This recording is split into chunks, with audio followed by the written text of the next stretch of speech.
વેરાવળના ભેટાડી ગામે સાવ જૂનો ધામ જોવા મળ્યા. ગામમાં ફરીવાર બે પશુઓનું મારણ કરતો સિંહ પરિવાર જોવા મળ્યો. શિકારની મિજબાની મારતા સિંહ પરિવારના દ્રશ્યો સામે આવ્યા. ગામમાં વારંવાર સિંહો દ્વારા શિકારની ઘટનાઓના પગલે ગ્રામજનોમાં હાલ ભયનો માહોલ છે.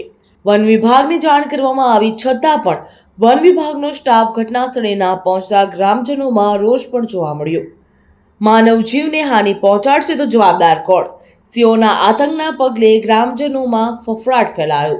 હરિભાઈ દેવાભાઈ ઝાલા, ગામ ભેટારી, ગામનો રહેવાસી છું. અને આજે અમે સવારના પરમાં વહેલી અમે ગામને છોડી, એને જોડે વાસળો પણ હતો 3-4 વર્ષનો. એટલે છોડ્યા ફેરો તો અમારે ગામના વિસ્તારમાં હાવજો હતા, એના હિસાબથી તરત એને ઉપાડી અને મારી નાખ્યા. અમે પણ એમાં હયાતના સાબિતમાં હતા અને અમારી વાહન પર હડપ મારવાની કોશિશ કરી એટલે અમે પણ શેઠા ખહી ગયા. આવું અમારા ગામમાં 10-12 દિવસથી થાય. તો આના માટે કંઈક પણ વન વિભાગ વાળાને અમારા માટે કંઈક પણ સુરક્ષા હોવી જોઈએ.